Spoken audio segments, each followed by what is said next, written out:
My name is Rebecca Mitchell. I'm 28 years old, and last year I died. Well, almost. The doctors told my parents I wouldn't survive the night. Their response, "She's not our real daughter. We owe her nothing." Then they walked out and left me to die alone. If you've ever felt abandoned by the people who were supposed to love you, hit that like button, subscribe because the ending of my story will blow you away. I grew up in a quiet suburb just outside of Boston, a perfect little neighborhood where every house looked like something from a storybook.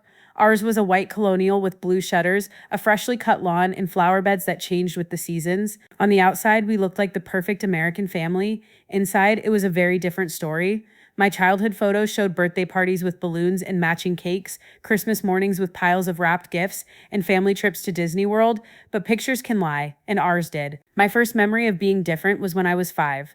My sister Allison knocked over a glass vase while running in the living room. I was already picking up the pieces when my mother walked in. "What happened here?" she asked. "I did it," I said. "I don't know why, it just felt automatic." Later that day, I heard my mom on the phone. "Rebecca's always been eager to please. Not like Allison. Allison has spirit." That was her favorite word. Spirit. Allison had spirit when she threw tantrums at the grocery store. She had spirit when she refused to do her homework or talked back. I, on the other hand, was just quiet or dutiful. When I brought home straight A's, it was expected. When Allison got a B minus, we went out for ice cream. She had the bigger bedroom. She got to pick restaurants on family night. Her artwork covered the fridge. Mine folded up neatly and filed away in a drawer. "Your sister needs more encouragement," my dad said when I asked. "You're naturally good at school." I was 12 when I learned the truth. It was past midnight. I was thirsty, so I went downstairs to get a glass of water. That's when I heard them, my parents arguing in the kitchen. "You've always favored Allison," my mom hissed. "It's like you're trying to make up for Rebecca not being yours." "She's not yours either, Margaret," my dad shot back. "We agreed when we took her that we'd never treat her differently." I dropped the glass. It shattered on the floor. The noise made them stop talking. I ran upstairs, crawled into bed, and pretended to sleep when my mom came to check on me. Adopted. That word hit like a truck. It explained everything and nothing. The next morning at breakfast, I sat there shaking, waiting for them to say something. They didn't. "I heard you last night," I said. "I know I'm adopted." My dad looked up from his newspaper. My mom paused mid-pour with the coffee pot. Then she smiled, one of those tight smiles that never reached her eyes. "Don't be ridiculous, Rebecca. You must have been dreaming." That was it. No comfort, no honesty, just gaslighting and breakfast. After that, I stopped waiting for love. Instead, I chased perfection. If I couldn't be loved for who I was, maybe I could be valued for what I did. I graduated top of my class, got a full ride to MIT, launched my first tech startup by 22. My parents came to my graduation, posed for pictures, and accepted congratulations like they'd actually raised me with care. But I saw the truth in their eyes. They looked at me like I was a project, not a person. The only person who truly saw me was my grandmother, Grandmother Martha. She lived in a beautiful old Victorian house in Cambridge. It always smelled like cinnamon and old books. From age 13, I spent every summer with her. She once looked at me with those warm eyes and said, "You have your mother's eyes." I froze. "Who was she?" I asked. Grandmother Martha gently patted my hand. "Someone who loved you very much, but couldn't keep you. Someday when you're older, I'll tell you everything." But someday never came. Every year I asked, and every year she said, "After graduation." Then it was, "Once you're settled." Then, "When the time is right." Meanwhile, things with my adoptive parents got worse. When my company was involved in a major patent lawsuit, I found out my dad's law firm was representing my competitor. I was furious. "Isn't this a conflict of interest?" I asked. "Family is one thing, business is another," he said without blinking. "Allison became a surgeon like our dad before he switched to law. She became the golden child. Every family dinner became a highlight reel of her hospital stories. I was either invisible or used as a bragging point when it helped their image. The final breaking point came 3 years ago at Thanksgiving. Grandmother Martha was there, more fragile but still sharp. I shared some news. My company had just secured a massive investment to develop an AI-powered medical diagnostic tool. It was a huge deal. "I always knew Rebecca would do something amazing," she said proudly. My mother smiled that same tight smile and said, "Yes, well, she always was trying to prove herself." I blinked. "Prove myself?" I asked. "Isn't that what you've been doing?" my father added. "Most adopted kids go through a phase of overachievement. It's quite common." I wanted to scream. Instead, I stood up and left the table. That was the last time I saw them in person, until the night they left me to die. Part 2 coming next. The letter on the bed. Where did Rebecca go after the betrayal? And what was written in the letter that destroyed everything her parents built? Subscribe so you don't miss the next twist in Rebecca's story. Let me know when you're ready for part 2, and I'll continue the series in the same tone, length, and structure. The night I almost died began like any other. I had been working late, testing a new beta version of our AI program. I remember a sharp pain in my lower stomach. I thought it was food poisoning. It wasn't. It was a ruptured appendix. By the time I got to the hospital, my body was going into septic shock. I don't remember much after that. Just cold hands, bright lights, and the sound of alarms. Then darkness. According to the doctors, I coded twice. They managed to stabilize me, but they weren't sure I'd survive the night. My emergency contact form listed my adoptive parents. The hospital called them. And their response, Rebecca, she's not really our daughter. We took her in years ago, but she was never really family. We owe her nothing. Please don't contact us again. Then they hung up. They didn't even ask what happened. They didn't ask if I was conscious, if I was scared, if I was in pain. They just erased me, like I was a smudge on their perfect glass lives. But I survived. When I woke up in the ICU the next morning, a kind nurse told me I had been very lucky. I asked if my parents had come. Her silence said everything. Once I was strong enough to walk again, I made a decision. I didn't cry. I didn't beg for answers. I didn't confront them. I simply disappeared. I packed up the few things I needed, left the hospital quietly, and went straight to the one place I'd always felt safe, my grandmother Martha's house. Only when I got there, the house was empty. Grandmother Martha had passed away in her sleep 2 nights before I got there. The pain hit me like a second wave of grief. I'd lost the only person who ever saw me, the only one who ever called me family without conditions. But she hadn't forgotten me. On the old wooden table in her study was an envelope with my name in her handwriting. Inside was a short note and a deed. The house was mine. Everything inside it was mine. Her savings, her jewelry, her life's treasures. She left it all to me. There was one line at the end of the letter that stuck with me. The truth has waited long enough, darling. I've left it where only you would look. Behind one of the books in her massive living room shelf, I found a second envelope. This one was heavier. Inside was a collection of letters, old yellowed papers tied with a blue ribbon. They were from my biological mother. She had written them to me from the time I was born until I was about 3.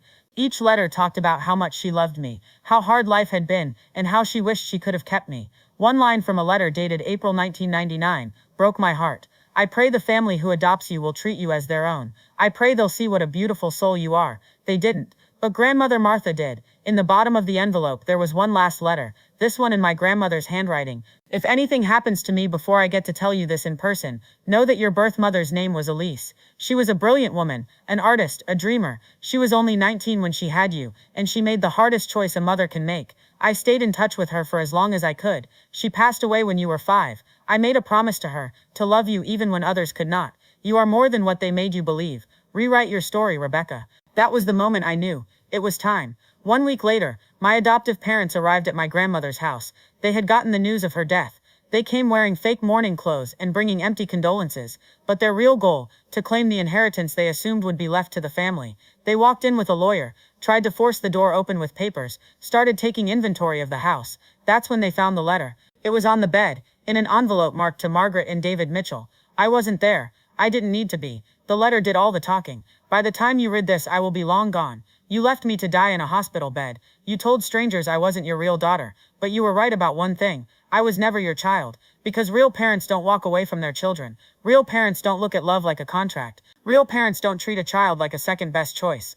The woman who gave birth to me loved me enough to give me away. And the woman who raised me, Martha, loved me enough to leave me everything. Everything in this house now belongs to me. Everything you thought you'd claim is locked behind a door you'll never open again. And your legacy, you killed it the night you walked away from me. According to the neighbor, my mother screamed and threw the letter across the room. My father tried to call their lawyer, but it was too late. Martha's will had already been executed. The house, the accounts, the trust, all legally transferred. They got nothing, not even a photo. I didn't write that letter for revenge. I wrote it for closure. I didn't want to hurt them. I just wanted them to know they no longer had power over me. I wanted them to know that the girl they abandoned didn't break. She rebuilt. After reading the letters from my birth mother, I felt 2 things: grief and curiosity. Her name was Elise. She died when I was 5. She loved me deeply, but circumstances forced her to give me up. But no one had told me why. What happened to her? Who was my father? And why did my adoptive parents keep all of this from me? I needed answers. So I started with what I had. An old envelope postmarked from New Haven, Connecticut. The return address had faded, but I could make out 2 words: Cedar House. A few days later, I was standing outside a brick building in New Haven with a faded sign: Cedar House, Women and Children's Shelter. It was still open. An older woman named Denise met me at the front desk. When I explained who I was, she gasped. "Elise," she whispered. "You look just like her." Denise was a volunteer back in the late 90s. She remembered my mother clearly. She was smart, polite, always sketching in her notebook. But she had sadness behind her smile, and fear. I asked about my father. Denise hesitated. Then she pulled out an old logbook. Elise had listed my father's name as Peter L., no last name, only a short note beside it: "He can't know." Denise closed the book and looked at me. She never talked about him, only said he was older, wealthy, Dangerous if crossed. A chill ran through me. Wealthy. Dangerous. Could it be? No, it couldn't. I thanked Denise and left with a copy of the log entry. But my thoughts were already racing. I returned to Cambridge and locked myself in the study. My grandmother had kept everything. Receipts, letters, photos, files. It was overwhelming, but I was determined to find something. Then I noticed a thin brown envelope inside a cookbook, taped shut, labeled, "For Rebecca, when you're ready." I opened it. Inside was a birth certificate. My real one. My full birth name. Rebecca Elise Langford. Langford. The name rang a bell. Then it hit me. Langford was the last name of Senator Peter Langford, a powerful figure from Massachusetts. Harvard graduate. Old money. Clean image. And a close friend of my adoptive father. My hands shook. Could this be the man Elise was hiding from? I dug deeper. Senator Langford had a reputation for being traditional. Married young. 2 sons. 0 scandals. But a Boston Globe article from 1996 mentioned a lawsuit that was sealed. A woman accusing Langford of coercion and misconduct. Case dismissed. No names listed. Could that woman have been my mother? I emailed the reporter who wrote the article. I didn't expect a response, but the next morning I got one. Her name was Julia Reyes. She was retired now, but she agreed to meet me for coffee. We met at a small cafe near Beacon Hill. She stared at me for a long time before speaking. "You're her daughter, aren't you?" I nodded. She sighed. "Your mother was brave. She filed that lawsuit on her own, but his lawyers crushed her, discredited her, painted her as unstable." Julia took a sip of her coffee and looked me in the eye. She dropped the case and disappeared. I always wondered what happened to her. Now I knew, and suddenly I understood why my adoptive parents had lied all those years. Because they knew. Senator Langford had helped my father's law firm land major government contracts. They were friends, business allies, part of the same country club. Admitting I was Elise's daughter would have risked everything for them, so they took me in, to hide me, not out of love, not out of kindness, but out of convenience. The betrayal cut deeper than ever. They hadn't just neglected me, they had used me, buried the truth, silenced my history, and all for connections, money, and politics.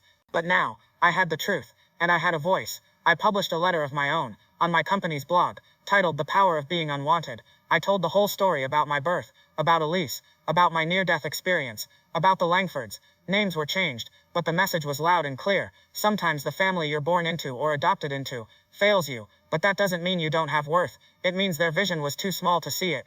And now, I'm building my future without them. The post went viral. Over 6 million views in 1 week. Emails poured in from people with similar stories. People who had been rejected, overlooked, silenced. They didn't want pity. They just wanted to be seen. Like I had. The week after I shared my story online, everything changed. People I hadn't heard from in years started reaching out. Some offered support. Some apologized for not seeing the truth sooner. Some just said thank you for speaking up. I thought I was the only one. But not everyone was happy. The Langfords, silent. My parents, furious. They sent me a short email through their lawyer. "You've embarrassed the family. You've burned bridges. You're no longer welcome at any family event. We wish you well, but from a distance." I didn't reply. They were never my real family anyway. What mattered more to me were the strangers who suddenly didn't feel so alone.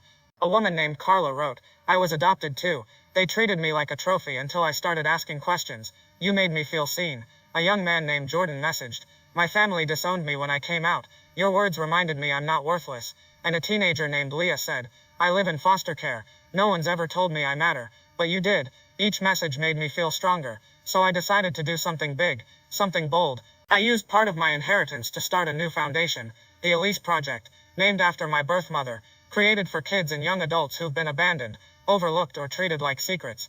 We offer mentorship, scholarships, therapy, and most of all, a safe space, a place where no one has to prove they deserve love. I knew my parents would hear about it. I knew the Langfords would too, and sure enough, they did. I got an official cease and desist letter from Senator Langford's lawyers. They claimed I was spreading misinformation. I wrote back, "I've changed the names. I've told the truth, and I'm not afraid of your power because I finally found my own." I never heard from them again. 1 month later, I was invited to speak at a tech conference in New York. I gave a talk called "The Hidden Ones Who Changed the World." I told the crowd about growing up in a house where I felt invisible. I told them about Elise, and about the night I almost died. I told them about the power of rejection, and what it can create. When I finished, the room was silent for a moment. Then came a standing ovation. Not because I was brilliant, but because I was real. That night, I stood in front of a mirror in my hotel room. For the first time in my life, I looked at my reflection, and didn't see someone who had to try harder to be loved. I saw a survivor, a fighter, a woman standing in the legacy of 2 mothers, the one who gave me life, and the one who tried to take it from me by walking away.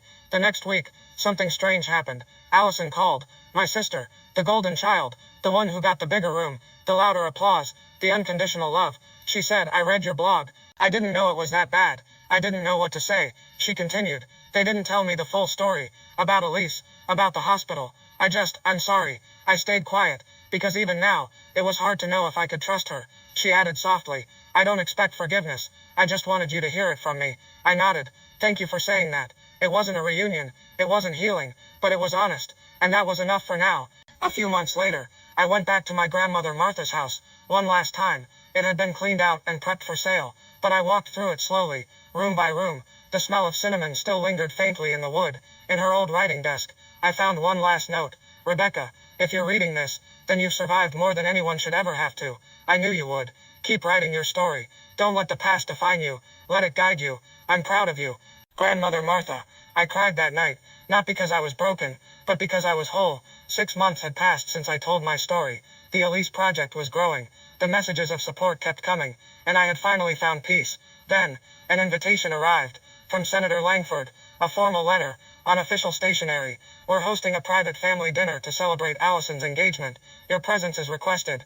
For closure. For peace. Closure. That word stuck with me. Was it a trap? A PR move? Maybe. But part of me wanted to go. Not for them. For me. The dinner was at their estate just outside Boston. The same white-columned house I used to visit as a child. Where I sat quietly at long tables, careful not to spill or speak too loudly. Where I was the well-behaved one, but never truly seen. This time I walked in wearing power. Not just in the form of my navy blue suit, but in my voice. My story. My truth. The room was full of familiar faces. Senator Langford, my former parents, Allison and her fiancé, a sea of polite smiles and cold eyes. They greeted me like a distant cousin. One of them even said it's been so long, as if we hadn't erased each other from our lives. Dinner was served. Salmon, asparagus, wine. Small talk floated through the air. My company, the weather, Allison's wedding plans. But underneath it all was tension, thick and sharp, like a wire pulled tight. Then the senator cleared his throat. Rebecca, he said, I want to commend you. What you've done with your foundation is admirable. Truly. I waited. There was always a but with people like him. However, he continued, some of the things you've said publicly have painted our family in an unflattering light. We believe in second chances, in unity. That's why we invited you tonight. I smiled politely, but I could feel the storm rising in my chest. I stood up, raised my glass, and said calmly, you invited me here for unity. You left me in a hospital bed to die alone. You called me a mistake behind closed doors. You celebrated Allison while treating me like a placeholder. Silence. Eyes widened. Forks froze in midair. I didn't stop. Let's be clear. I didn't expose you. I told the truth. My truth. I turned to my adoptive parents. You had a chance to love me, to fight for me. You chose shame over support. And still, I made it. Without you. Then to the senator. You're worried about how you look. I was worried about surviving. About waking up with no family and no answers. I've earned the right to speak. And I won't be silenced. Not tonight. Not ever. I looked at Allison. You may be the golden child, but I found gold in the ashes you all left behind. And then softly, enjoy your dinner. I set my napkin down, walked out without looking back. The room stayed quiet, but I could hear my heartbeat. Strong, steady, free. Outside the night was cool. I got into my car, took one last look at the mansion I once thought I had to impress. Then I drove off, not toward revenge, but toward freedom. 2 days later, the clip went viral. Yes, someone had recorded it, and posted it with the caption, she told the truth, in front of them all. Millions watched. Thousands commented. Some said I was brave. Some said I was disrespectful. But the truth, I didn't care what they thought, because for the first time in my life, I chose myself. 1 year later, the Elise Project now helps over 10,000 youth across the U.S. We've opened shelters, launched scholarships, and partnered with schools. Our motto, you're not a mistake, you're a miracle in progress. As for me, I'm writing a book, starting a podcast, telling more stories like mine, because I'm not alone, and neither are you. I'm a voiceover message. If you've ever been told you don't belong, if you've been the outsider, the adopted, the forgotten, the underestimated, let this be your reminder. You don't have to ask for a seat at their table. Build your own, and then invite others who've been through the fire too, because healing doesn't whisper, it roars.